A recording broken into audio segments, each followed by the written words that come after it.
Okay, good morning, all of you. For today's lecture, we are going to see about the topic, new topic from the engineering chemistry, that is fuels and fuel cell.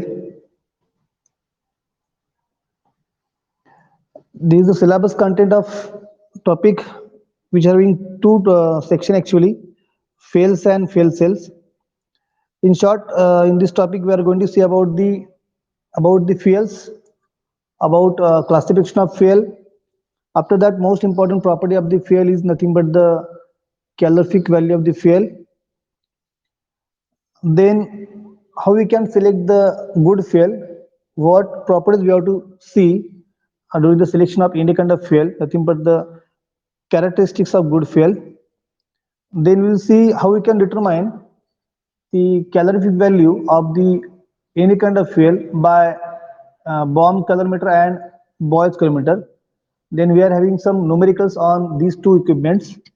Then we will see second part of the topic is the fuel cells. Fuel cells, then their classification and their applications. Okay, this much part is there in the syllabus. The course outcome of this topic is at the end of the course, students will able to illustrate and test for different properties of the fuel. The reply there, screen display होते ना? Okay. Thank you. These are the contents. First 5 points will cover today for today's lecture. Okay, we are doing discussing about the first part of the topic is nothing but the fuel. The what do you mean by fuel actually? The fuels are nothing but the any kind of combustible substance. Okay, which on burning gives large amount of energy is nothing but the fuels. The fuels are nothing but the we can say fuels are having some kind of combustible substances, okay, which contain carbon, hydrogen, oxygen, sulfur, nitrogen. These are the major constituents of the any kind of fuel. That may be solid fuel, that may be liquid fuel, or that may be the gaseous fuel. Okay, and during the combustion of any kind of fuel, that fuel combines with the oxygen from the same fuel and from the air, formation of combustion products. Along with that one combustion products, heat energy is liberated, and that liberated heat can be utilized commercially for domestic and industrial purposes. Is nothing but the fuels. Okay, generally we can call fuels are having major constituents are carbon, hydrogen, oxygen, sulfur and nitrogen. Okay, example we can see here, coal is the one kind of fuel. Okay, which contain carbon is the major content. During the combustion, during the burning, the carbon in the coke combines with the oxygen, formation of CO2 as a combustion products. Along with that one, heat energy is get liberated, means that the fuel can be get defined as fuel can be called as a actually chemical fuel, because during the burning of any kind of fuel, chemical reaction takes place. Because of that, we can call fuels as a chemical fuel. The chemical fuel is a combustible carbonaceous material which on proper burning in air gives large amount of heat energy that can be used economically for domestic and industrial purposes. In other way, we can define the fuels.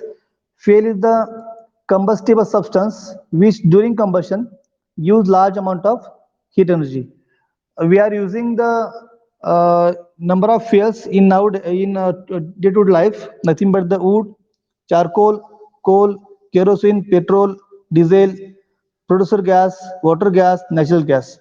Producer gas is nothing but the mixture of carbon monoxide gas and nitrogen gas, and water gas is nothing but the mixture of two gases, carbon monoxide gas CO and hydrogen gas, nothing but the water gas. So how we can define the fuel? Fuel is the any kind of combustible substance which on proper burning in the presence of air or in the presence of oxygen, which gives large amount of heat energy that can be get used economically for domestic and industrial purposes. Nothing but the we can say fuels. After that, we have to see the classification of fuels. The fuels broadly get classified in two categories, or we can say two ways. By two ways, we can classify the fuels on the basis of occurrence and on the basis of physical state. On the basis of occurrence, nothing but the from which source we are getting the fuels. Okay, either it is naturally or artificially. Nothing but the on the basis of occurrence, and on the basis of physical state, nothing but the in which state we are getting the fuels. Nothing but the that may be solid state, that may be liquid state, that may be the gaseous state. Nothing but the we can classify the fuels on the basis of physical state. First of all, on the basis of occurrence, the fuels can be get categorized in two categories as a primary fuels and secondary fuels. Primary fuels can be called as natural fuels, and secondary fuels can be called as artificial fuels. Primary fuels are nothing but the which fuels occur naturally in the nature, as such as we can say example coal, crude petroleum oil, natural gas. Okay, nothing but the these are the examples of primary fuels. And the primary fuels also can be called as the fossil fuels because these fuels, primary fuels, nothing but example coal, crude petroleum, natural gas are stored in the earth crust. Therefore, they can be called as a fossil fuels. Okay. Second type is the secondary fuels can be called as a artificial fuels. Fuels which are derived from naturally occurring ones by chemical treatment in nothing but the secondary fuels. Means that the secondary fuels are those which are prepared from primary fuels on chemical treatments. Nothing but the examples that we are using nowadays, that is nothing but the coke, gasoline, coal gas, producer gas, water gas, kerosene are come under secondary fuels, which are we can say derived from primary fuels. On the basis of physical state, we are having three types. Okay, solid fuels, liquid fuels, and gaseous fuels. Okay, compile we can see the classification of fuels are get having classification on the basis of occurrence, primary fuels and secondary fuels. Again, both the fuels, primary and secondary fuels, are get categorized in three categories, three types on the basis of physical state: solid fuel, liquid fuels, and gaseous fuels. Okay, come to the primary fuels. Okay, in the solid primary fuels, examples are wood, peat, come under solid primary fuels. Crude petroleum oil is nothing but the liquid natural fuels, or we can say primary fuels. Natural gas is the example of gases, primary or natural fuels. In case of secondary fuels, coke, charcoal are come under secondary solid fuels. Petrol, diesel, kerosene are the examples of secondary liquid fuels, and coal gas, water gas, LPG, producer gas, biogas are the examples of gases secondary fuels. Means that we can have the classification like this. On the basis of physical, on the basis of occurrence, we are having two types: primary and secondary fuels, and on the basis of physical state, we are having three types of both primary and secondary fuels. After that, we have to discuss about most important property of the fuels is nothing but the calorific value of the fuel sample.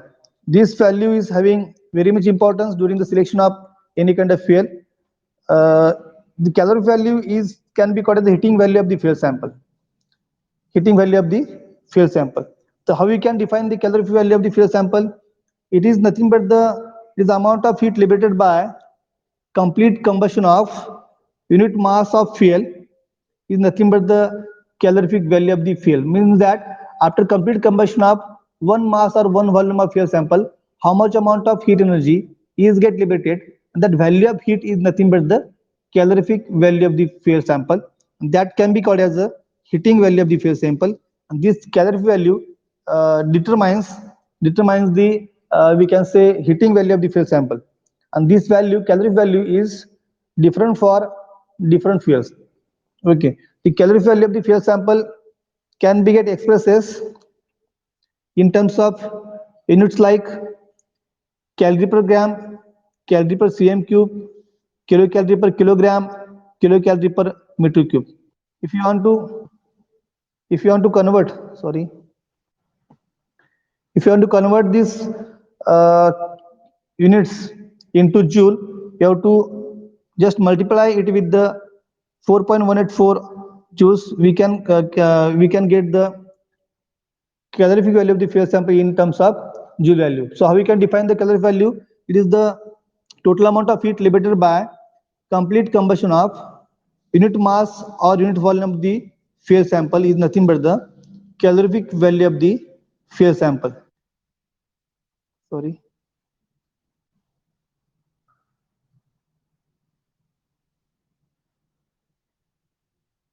So we are having one term in that case. Sorry.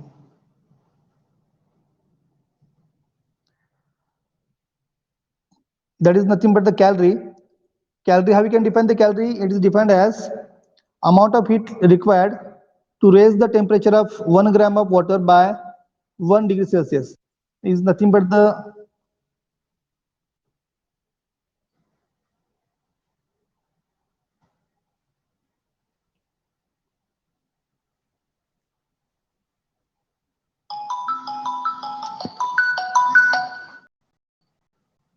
sorry.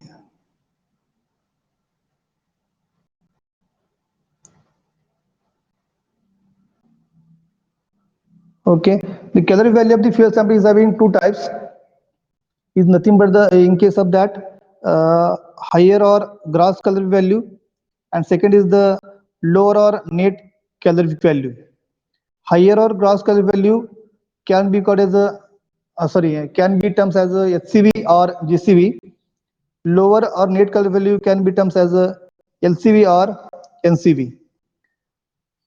Okay, how we can define this higher and gross calorific value?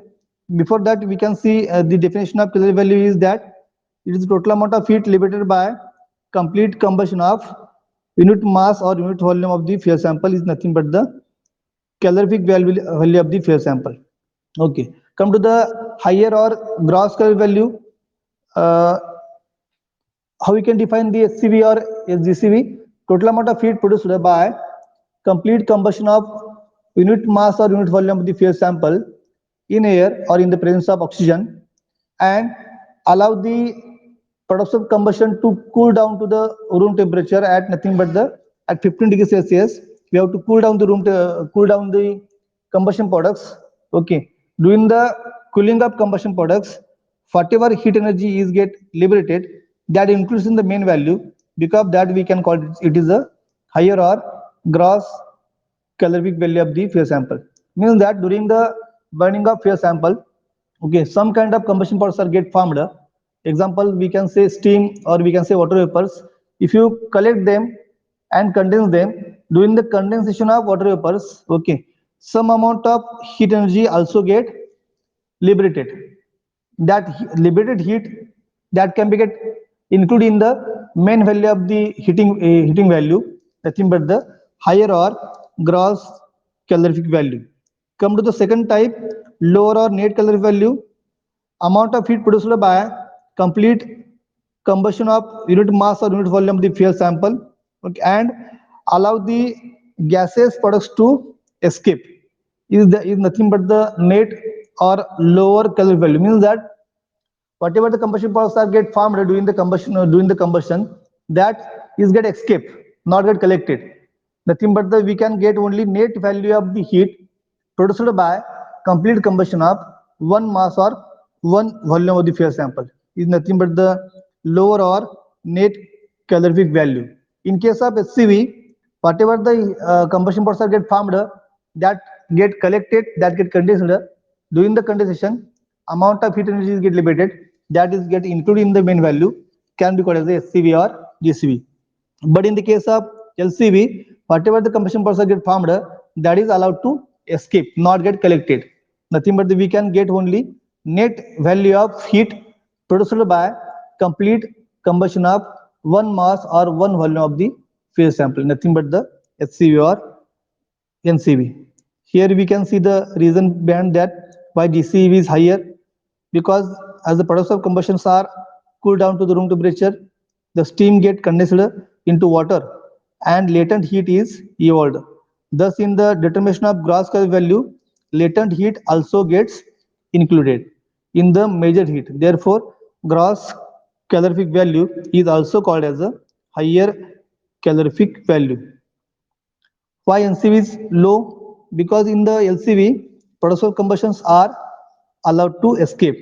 The water vapor do not condense and escape with the hot combustion gases. Hence, lesser amount of heat than gross calorific value is available. It is known as a lower calorific value. In case of this, we can see what is the formula for LCV. Suppose in the case of burning of fuel sample, in the given fuel sample have some oxygen. Every kind of fuel is having some contents like carbon, hydrogen, oxygen, sulfur, nitrogen. If the oxygen is there in the fuel sample, it get combines with the hydrogen from the same fuel. Formation of water, formation of hydrogen plus oxygen, formation of water. This water is get evaporated by taking the heat from the same combustion process.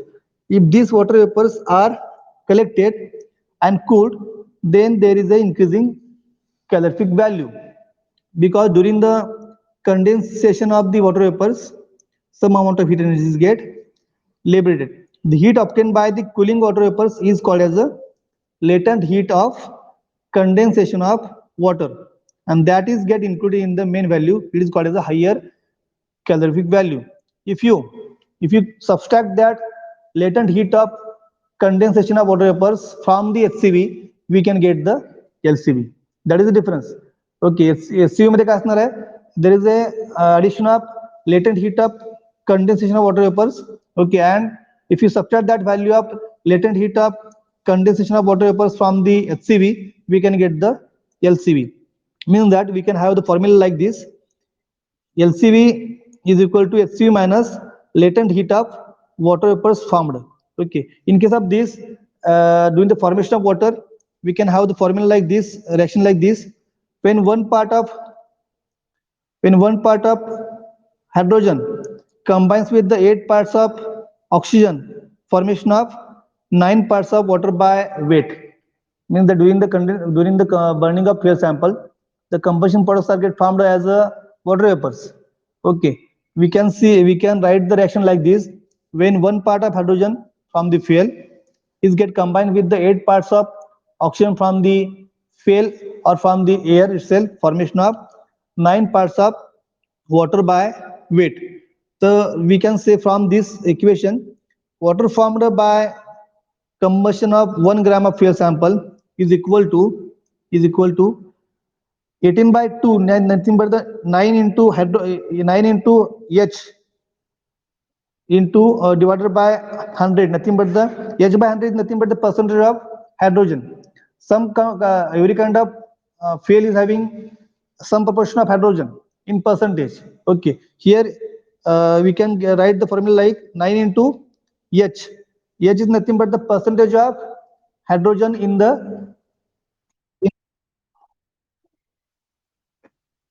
एक minute, आता येतोय?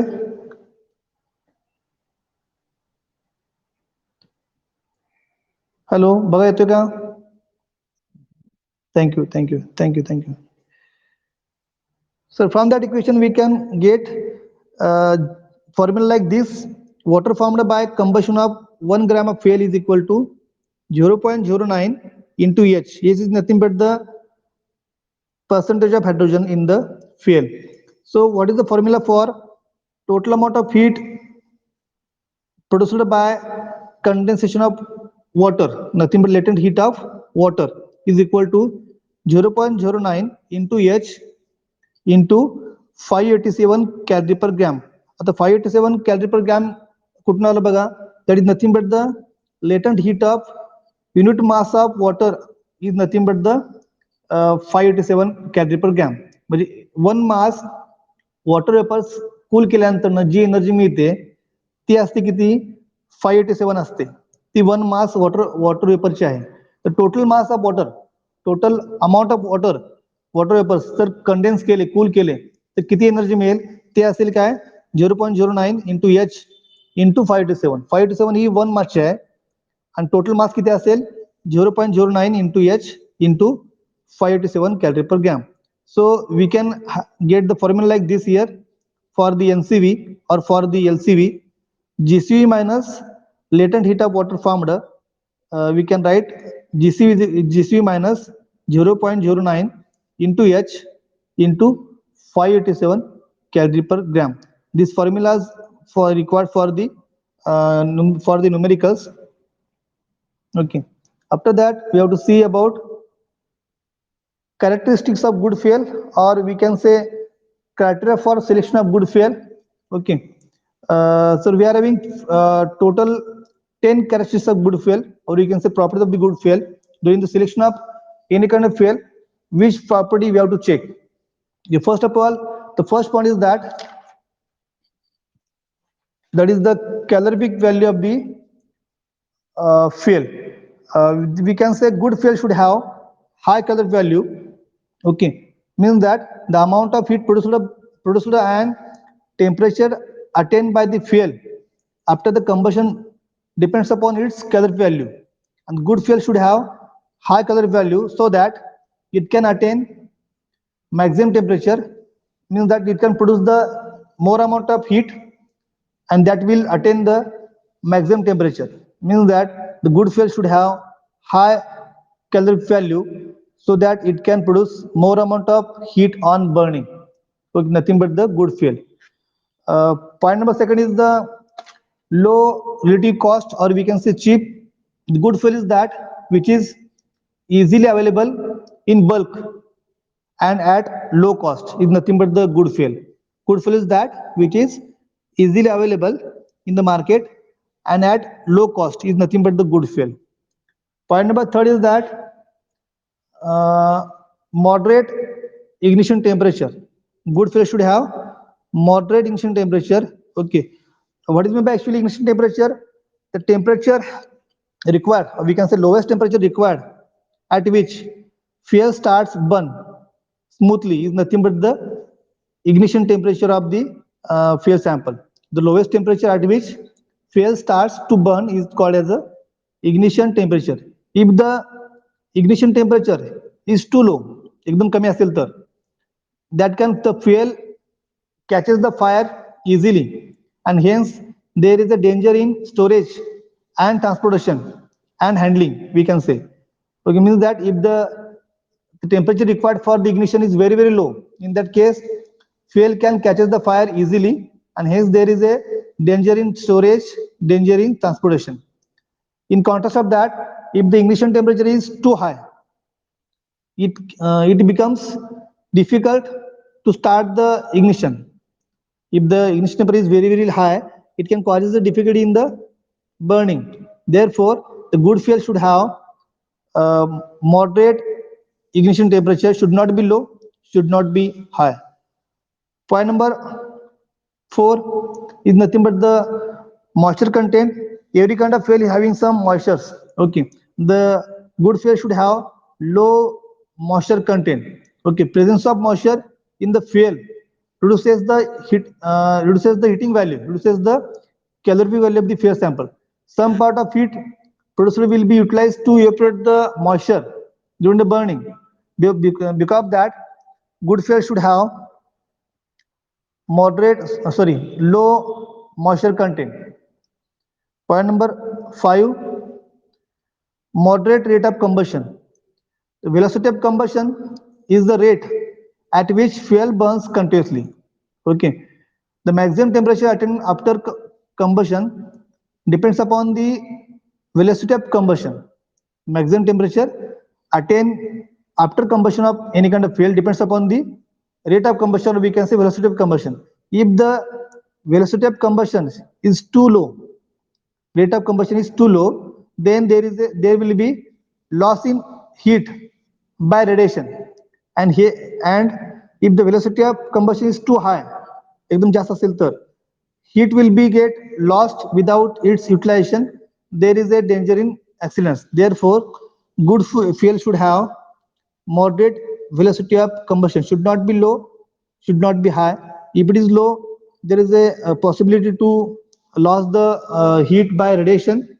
If the rate of combustion is very high, there is a danger in accident, danger in hazardous. Because of that, the good fuel should have moderate rate of combustion. Okay, means that combustion of the fuel should be burn. We can say moderate. Point number 6 is the low non-combustible matter. Okay, after burning up, generally for solid fuels, we can get some kind of ash content, some kind of non-combustible matter like clinker. Okay, or means that if the fuel is having more amount of ash content, more amount of non-combustible matter, okay, which gives very less amount of heat energy, the calorie value of the fuel sample is get reduces. Because of that, the good fuel should have very low amount of non-combustible matter. The products of combustion are ash, or we can say clinkers. The quantity of non-combustible matter reduces the calorie value of the fuel sample. Similarly, there is a again problem of disposal of the ash content. Therefore, the good fuel should have low non-combustible matter. Point number 7, controllable combustion, or we can say combustion should be controllable. In case of that, the products of combustion, the good fuel is that which combustion should be start easily, can be controlled, and can be stopped as and when required. Nothing but the combustion should be controllable. The combustion of fuel should be start or stop when we require. Combustion of fuel should be non-spontaneous, otherwise it can cause the fire others. Should be controllable. Point number 8, products of combustion should not be harmful. That is the actually point. Okay, during the burning of any kind of fuel, we can have some combustion. We can have some gases like CO2, SO2, H2S, NH3, CO, which can harmful for the environment. Okay, which can causes the pollution. Okay, because we can causes the air pollution. Because of that, the good fuel is that which gives very less amount of harmful gases in the environment, or we should not give the polluted gases, harmful gases to the environment. We can call it as a good fuel. But it is not possible. Every kind of fuel gives the we can say produce the harmful gases, but good fuel is that which produces very less amount of harmful gases. Okay. Point number 9, that is the easy for transportation and storage. Okay, the good fuel is that which requires very less space, no special requirements, no risky in storage and transportation. Okay, nothing but the good fuel. Good fuel is should be easy to handle, transport at low cost, require less space, and no risk in storage. Nothing but the good fuel. Last point is the uniform size. That is the point number 10 is for solid fuel. Actually, the solid fuel, the size should be uniform, so that rate of combustion can be controlled during the we can say combustion. For solid fuels, the size should be uniform. Okay, after that you have to see here some questions related to this topic as a MCQ that we have seen.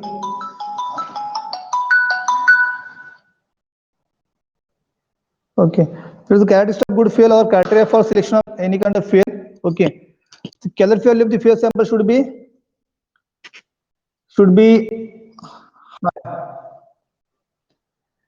the moisture content in the good fuel should be low. Okay, the relative cost or availability for the good fuel. The good fuel is that which is easily available and in low cost.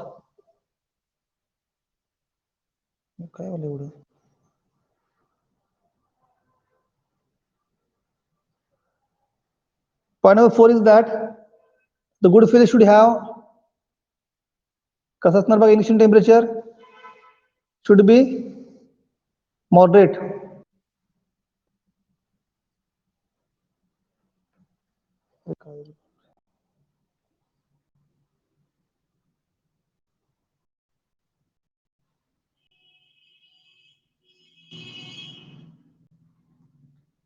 The velocity of combustion for the good fuel is should be moderate. Good fuel should have low non-combustible matter. Control of combustion for the good fuel should be easily. For the good fuel, the process of combustion should not be harmful. For the good fuel, transport and storage should be easy. And for the, especially for solid fuels, the size should be uniform so that we can avoid we can control the combustion. After that, we are having some MCQs questions related to this point only. Characteristics of good fuel. The good fuel purchase. We are having option A, B, C, D. Reply करा जे कोण असेल ते.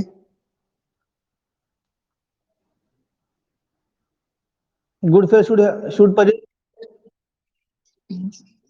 Option D. Thank you. An example of primary fuel is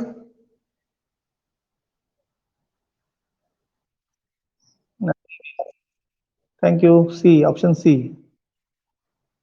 The minimum temperature at which substance ignites and burns without further addition of heat. That is nothing but option A. Right. Thank you. In good fuel, percentage of carbon is very very high. Option B. Thank you. Combustion of fuel involves chemical reaction between fuel and option C. Oxygen. Fuel and oxygen. The reaction in which heat is absorbed is nothing but the option B. Right. Fuel can be defined as substance which produces heat by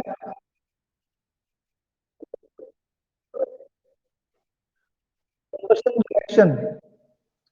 C plus O2 gives CO2 is an which type of reaction? Exothermic. The good fuel should have following characteristics. All of this. Thank you. Okay. So these are the some.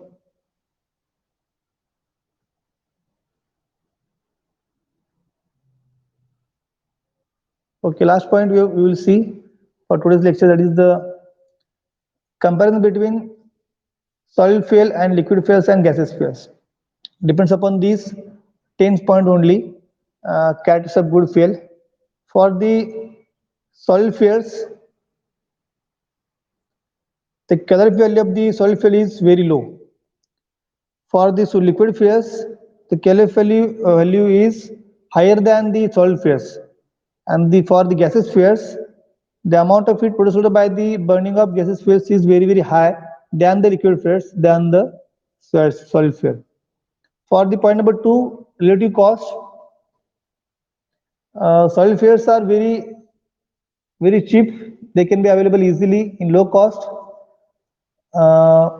Liquid fuels are they are costly than the solid fuels, and the gaseous fuels are more costly than the both solid fuels and liquid fuels.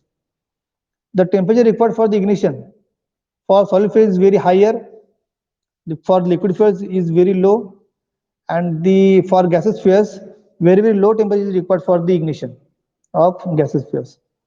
Efficiency for solid fuel is poor, for liquid fuel is good, gaseous fuel is best. Specific gravity for solid fuel is higher, for liquid fuel is medium specific gravity, gaseous fuel is having lowest specific gravity. Space for storage, Very large space is required for the storage of solid fuels. For storage of liquid fuels, 50% less than uh, solid fuels space is required, and the gases for the gases space, very high space is required for this for storage of gases space. Depends upon the pressure actually. Depends upon the pressure of gases space. Very high space is required. Carrying, storage and transport for the solid fuels, for handling or for the during the burning, less care is required. For the storage, for the transport or for the handling of liquid fuels, uh, should great care should be taken during the burning, during the we can storage transportation. And for the gases fuels, great care should be taken take during the transport and storage. Mode of supply, we cannot pipe the for solid fuels. Okay, we can't pass the solid fuels pipe through the pipe. Liquid fuels and the gaseous fuels can be get piped. We can pass that both the fuels through the pipes. We can transport. Air required for the combustion, large and excess of air for solid fuels, less excess of air. Okay, for the gaseous fuels, slightly excess of air. And for the last point, using the IC engines, soil fuels cannot be get used for the IC engines, and for liquid fuels and gaseous fuels, they already get used in the IC engines to get the heat energy. Okay, so today we'll see about the fuels actually. What is meant by fuel? Then their classification,